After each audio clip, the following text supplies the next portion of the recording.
Good afternoon and welcome to another edition of Graystone Brownback Sessions. I am Rafi, Chief Operating Officer of Graystone Investment Group. I am Jorge, CEO of Graystone Investment Group. And don't forget that where can you find us, Jorge? Where can you find us? Rafi, they could always find us at homes4income.com. That is homes4income.com. And don't forget to subscribe to our YouTube channel. The links is on the description. And as always, we want to thank the beautiful, the excellent, the always looking for detail-oriented Stephanie, our producer, director, set extraordinaire. Hi, Stephanie. Hello, guys. There you go. Blonde now. People want to see her now blonde, so we'll find a reason to have her maybe in one of the next Brownback sessions. Before I forget, I want to wish Amina Mohammed over there in Canada a quick and full recovery. She's a little bit under the weather. We were going to have today a session with her from Canada, but we couldn't do it. Amina, I hope you get better soon, and we need you. We need you back. We need people like you. So get well soon. Jorge, the theme today. It's great because we have an upcoming seminar where we're going to talk about it. You want to talk a little bit about that seminar that's coming up soon? Yes, Rafi, of course. We have a seminar coming up next Saturday. Not this Saturday, December 9th. December 9th. It's going to be a pretty much all day thing. We're very, very excited. The whole day? Pretty much all day. So this is for people that are really committed to start or improve their investing in real estate, right? Absolutely. The beauty of it is that we're not selling anything. We're going to be very transparent. We're going to show you what, the good, the ugly, and, try to break you into, something that a lot of people want to do, which is investing in real estate. They don't know how to start. This is the perfect time, the perfect platform to do so. Excellent. And we're partnering with HIS Capital from Orlando, Sam and Rick. Thank you very much for, making us part of this great event of part of their educational seminars. And we will have the link on the comments so they can register. That's why Stephanie's here. She's already doing it. Stephanie's looking for it right now, and she's going to copy the link to the event invite, which is Eventbrite, platform. She's going to copy that into the comments, so it's going to be there. So we're going to partner with HIS and also Greg Simpson from, I forgot his... Outfast Realty. Outfast Realty is going to be there. And by the way, the fact that we have another realtor, real estate company there, tells you, what you need to know. This is not about trying to outsell the other guys. We really want to educate you guys and get you to either start real estate investing or looking for ways to improve, how you do it, because the more people do it, the better we do. So this is something where we are sharing all that knowledge, sharing experiences, and making sure that at the end of the day, it's all about taking action. We want you to take action and do something. Yeah, absolutely. I think the team and Rafi and the people that are there are very passionate about what they do. HIS in particular, Sam and Rick, they've been doing it for a while. They have a lot of experience. They're doing very well. They actually don't need to do this type of seminars, but they like helping the community. Greg Simpson, Rafi, myself, we're very passionate about helping the community. It's going to be almost like 100 years worth of real estate 100 years, yes. Experience in that seminar. Absolutely. So it's going to be great, and I'm sure they have to pay like thousands of dollars to join, right? It's actually free. Okay. It's actually free. We doing all this one-day thing for free for these guys? Yes. He said it. Yeah, it's free. So again, we're going to put the information there. It's going to be in Tampa. So for those of you that follow HIS, it's going to be in Tampa. I don't remember exactly. You know what? Go to the link, the comments. It's in the comments section, and join us. We would love to have you there. And one of the things that we're going to be talking about that makes real estate investing so enticing, it's passive income. What is passive income? To me, Rafi, I was looking at the definition of passive. Don't give me the IRS. Don't get too technical on me. Well, pretty much passive is something that just happens without any type of influence from anything, to be honest with you. Passive. So passive income to me is something that you put the original investment and the time, or both. Time, money, effort, resources, whatever, and then that continues through the time yielding returns. Whether it's what type of returns, it could be freeing you, giving you more time, giving you more money, so forth. But it's something you do once, pretty much. You do it once, and you keep reaping the benefits for years to come. Absolutely. And sometimes generations to come. And when you think about it, if you want to put it in layman terms, stuff that people understand, easily. Good examples are, books. Books. You have an investment in research. You have an investment in the money to publish and create the cover and all that kind of stuff. But then once you do that, you basically push it out to Amazon, push it out to, is there Borders anymore? Yeah, there's some Borders there. Amazon is killing that. Anyways, you push it through that, and then you reap the benefits. And if someone buys the book in the first week, someone buys the book a year later, someone buys the book 10 years later, suddenly 10 years later, basically out of the blue, you get a check because you sold 100 copies of the book, back then. That's why you see a lot of, people that once they get into high profile, situations, even if they're not that big, but anyone, for example, that was covering the elections, now they have a book about the elections because they know that once you have that one book, again, it's passive income. You did it. You did the initial research, the initial investment, and when we say investment either or money, time, resources. Okay, and then when you get back, it's either money, time, or resources. So from the perspective of passive income, initial high investment, but then long-term, smaller chunks of investments. And of course, if you do 10 books, guess what? You're going to have 10 blocks of passive income coming in later down the road. Your money's working for you guys. At that point, your money's working for you. You're not working for your money. I like that. Yes. Can you repeat that again? Your money's working for you. Wow. You're not working for the money.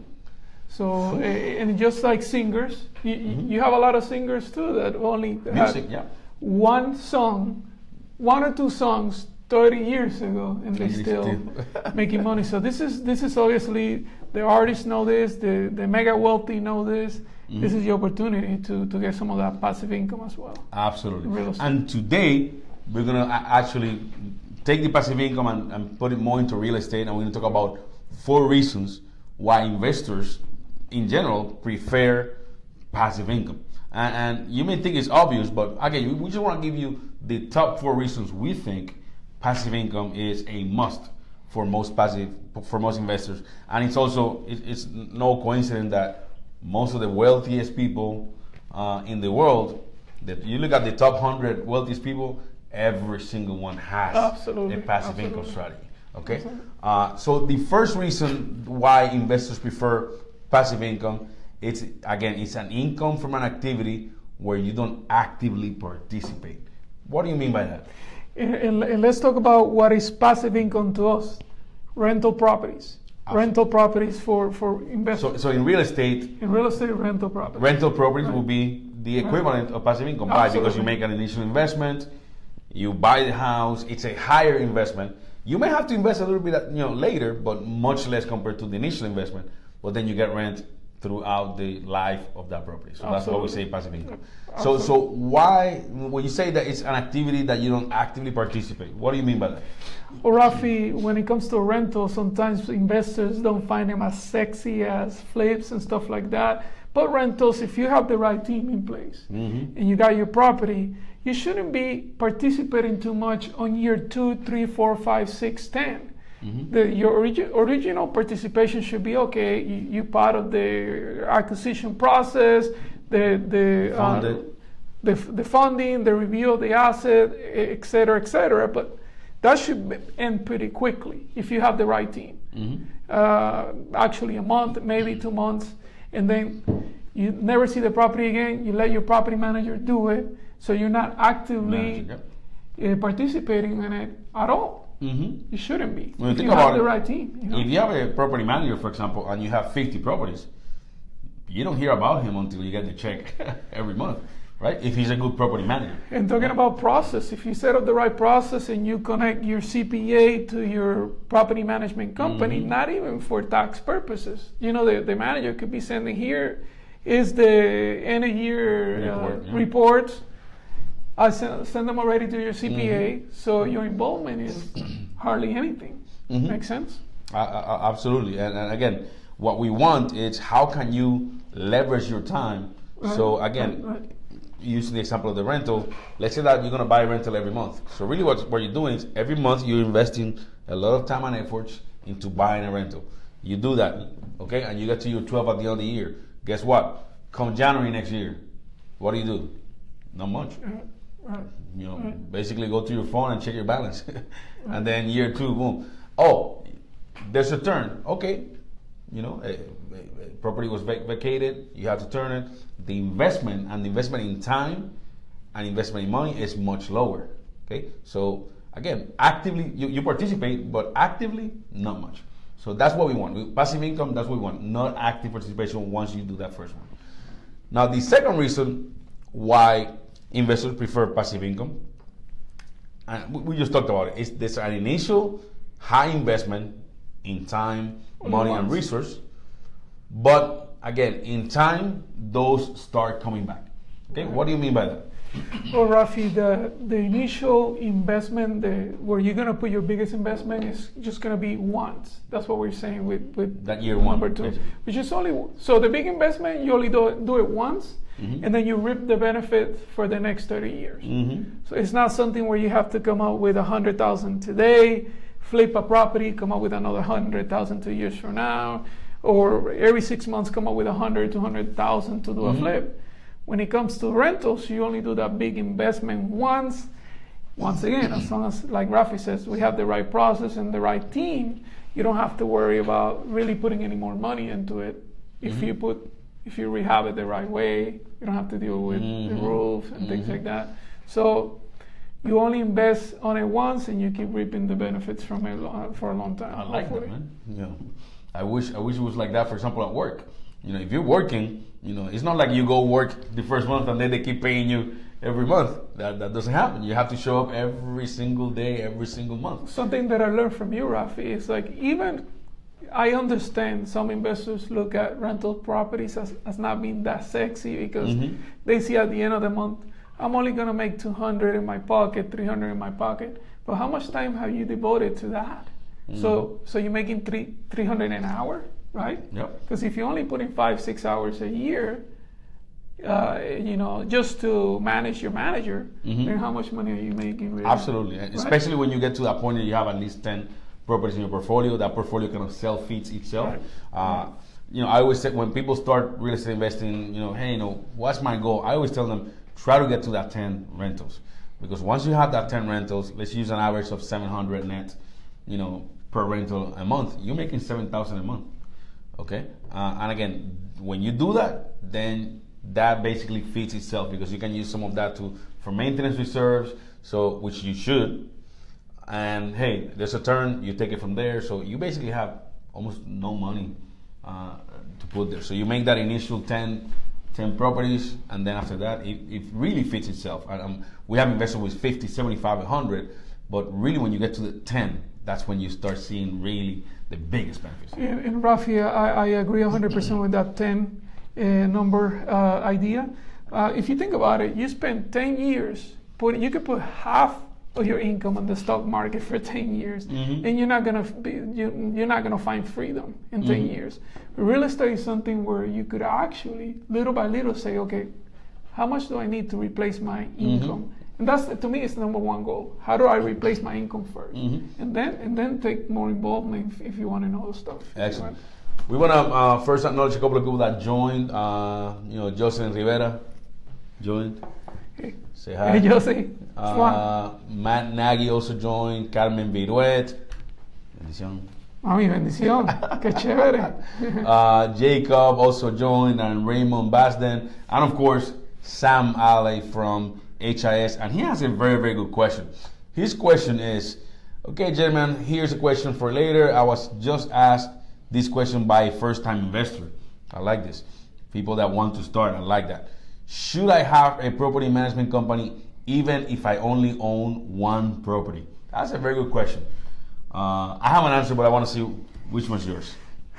Absolutely. I think part of the way that we believe is when you have zero property, you got to start looking for your team. You got to start looking for who's going to be that person you're gonna build a relationship with, and how better than to give them the first property to show that that willingness to saying, okay, I know I don't need you now because the property's next to my house. I could do it on my own, but here it is because I want to build that relationship with you so you could help me grow and own the next 9 properties. So yeah, to leverage on our relationship and get that person, give loyalty to that person so you could give loyalty back. I mean, and learn from the process. Learn.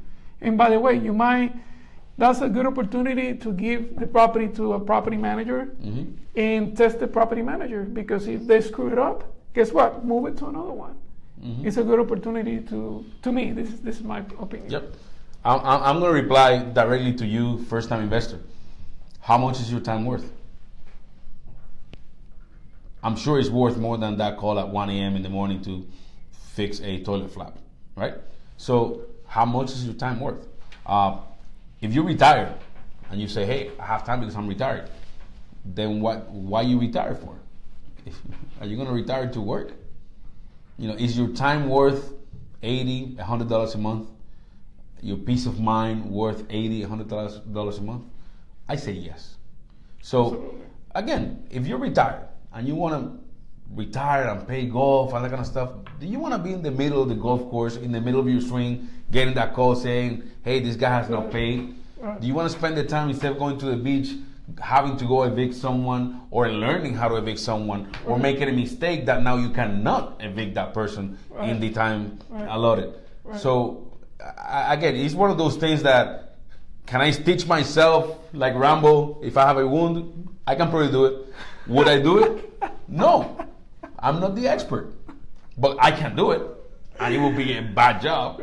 But I can stitch myself probably. Do that. Same thing. Your time is worth more than the $80, $100. Not only that, look at it from this other perspective. You want to grow your portfolio. Right. And the only way you do that is creating a process that's scalable.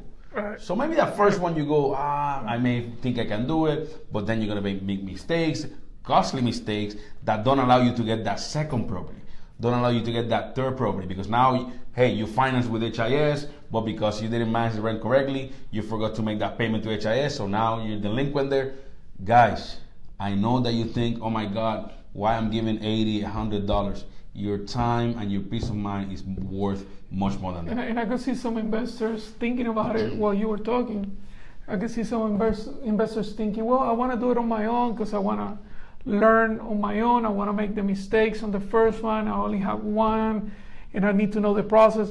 But in a way, how better than to have a mentor like the PM? Still be involved if you want to for a few months, learn the process, and then let go. If you can learn from the expert and not make mistakes, for $80, $90 a month, guys, do it. So hopefully, Sam, that answer, that's a good question and a valid question. We get that question a lot. So from that perspective, thank you, Sam, for that, and please pass that along to your investor.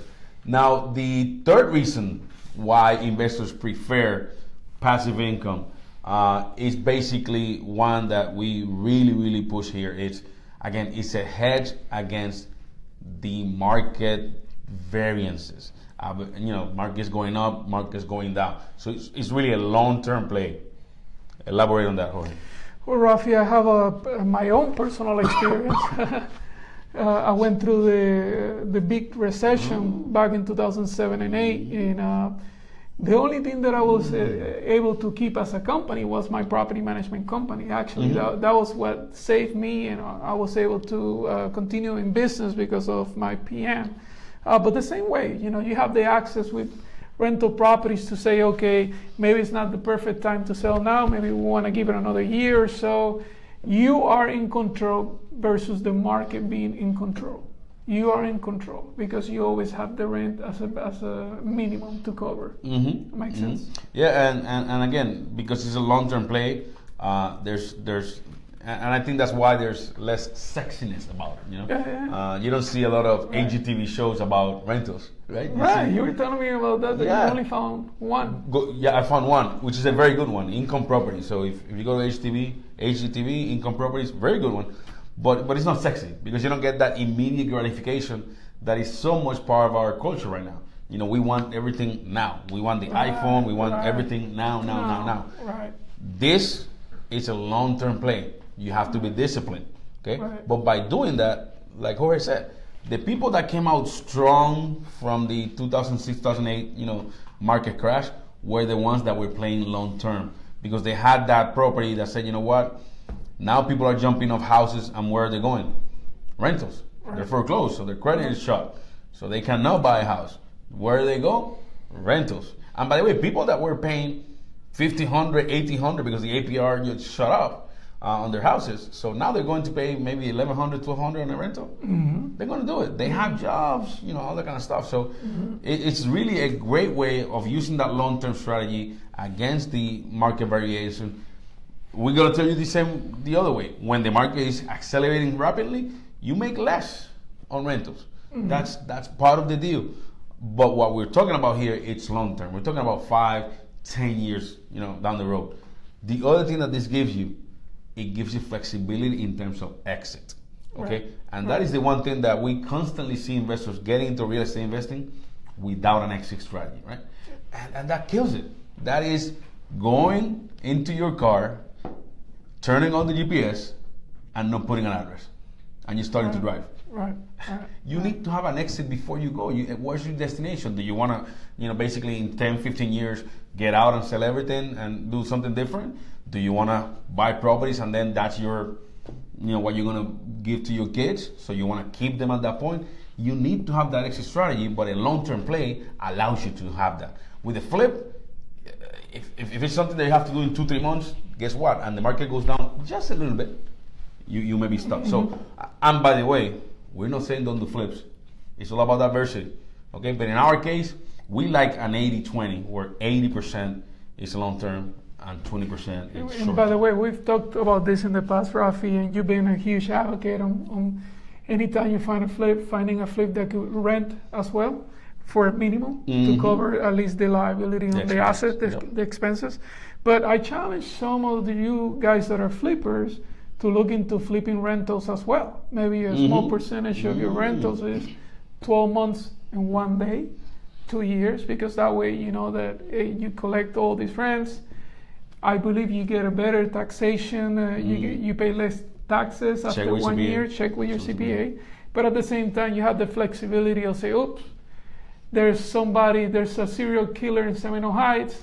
Let me continue. Finally. Let me continue renting the property for another 6 months. I'm gonna flip it in summer.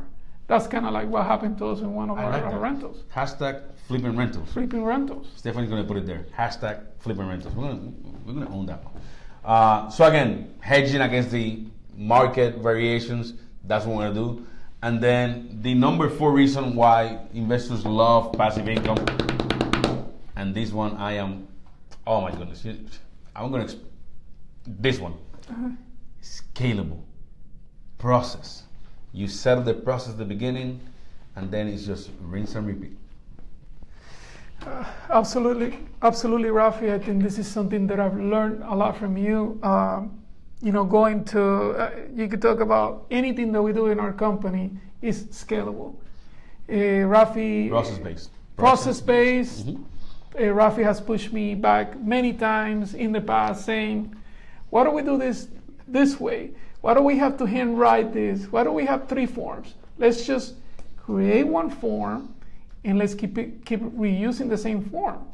And it's the same with rentals. If you set up the process of the acquisition, how you're gonna analyze the property, how you're gonna repair the property, who's gonna be the ones betting on the repair budget, and who's going to manage. If you have that process in place, it's just a matter of plugging in the property 1 more time, 2 times, 3 times. And by the way, it allows you to cover more ground. That's what's happened to us. Yep. We went from Absolutely. analyzing, we went from me personally driving around every single day and only being able to look at, analyze like maybe 20 a month the most, to where we're now analyzing twice as many.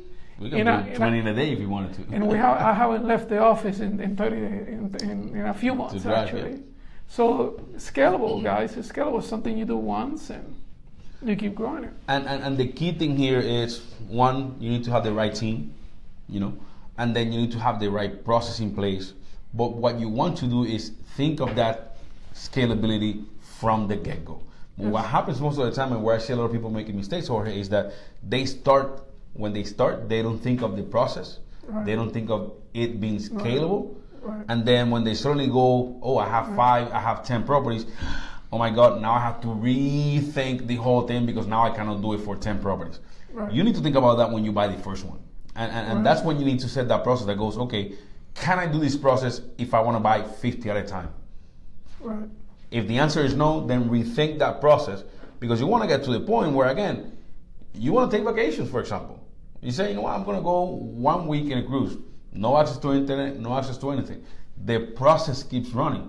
There's opportunities while you're in a cruise, and they fall into the lap, and you have someone in your team that says, okay, let me process it, whatever. When you come back, guess what? You bought 3 properties, and you were sipping margaritas, in a beach. So you always have to think of the process being scalable from day one. And that's the biggest mistake over here that I see. I like what you say. I love it. I love it. Thinking of number 10 as you buying one. Yes. Love it. Absolutely. Because maybe that one, maybe you got excited. That's the main problem with investing in real estate for rookies. Yeah. They get excited. It's like, oh, what am I? Slow down. Make sure you got the right team and the right process. But thinking of number 10 while buying one. Yep. Absolutely. I love it. Right? Can I do this with 10 properties? No, then that process is wrong. Can I write 10 checks every month? No, then that process is wrong. Okay, so and by the way, and this is the tip of operational tip of the day: don't automate a bad process. That's the worst thing you can do. Oh, I have this thing that I've been doing. I cannot do it for 10. Let me automate it now and pay someone to take this process that is bad and automate it. So basically, you took a virus and multiplied it by 10. No. Makes sense. Fix the process first, then look for automated options to do it. I'm going to use our company as an example. When we came here, we had an issue with how we were handling tasks, whatever. So we sat down and said, okay, how do we do it? Okay, we need to have one place where we put everything, and then one place where we assign responsibilities and due dates. And then we started with a very rudimentary spreadsheet, but what we were doing at that time was fixing the process. Once we found out the process that worked, then we looked at automated options that fit that process. Because what happens most of the time, if you don't do that, you're going to find an automation that doesn't fit the process and you're going to try to fit into it. No, we had the process, and then that's when it's, okay, is there something out there that can automate this process that's working? Same thing. Oh, you're looking for properties?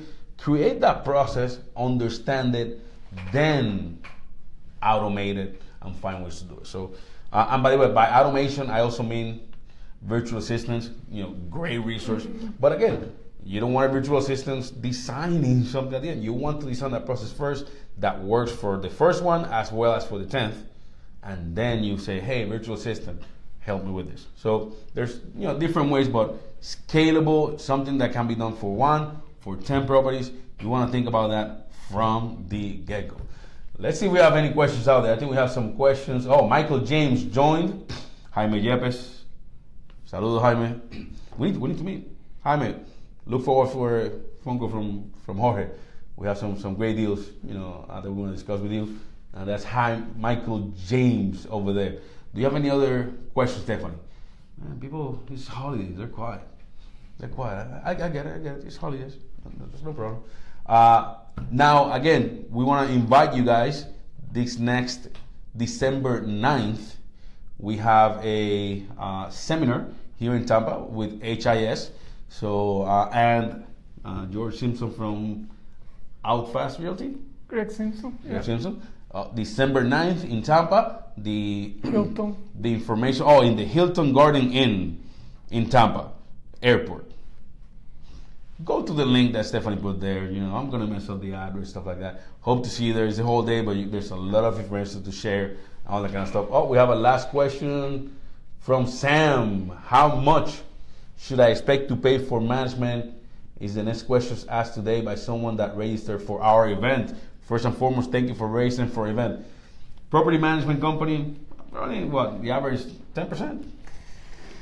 That depends on the asset, is what I tell investors, because what are we managing? Mm-hmm. Is it a A property, B property, C property?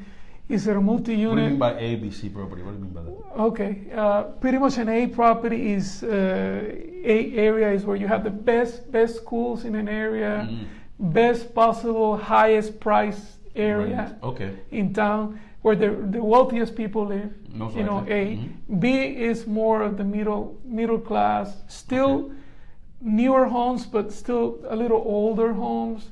So lower expenses. B type of schools, still kind of like a good area. Mm-hmm. C is Roughly. more of the lower income type. Subsidiaries like Section 8 type of housing and stuff like that. And D is the war zone. In tough areas. Tough areas. By the way, we're not saying don't invest in C areas. There's a lot of opportunities in C areas. We're just saying they're different, and you manage them differently. So and this is the perfect way to know if you have a good fit of a PM.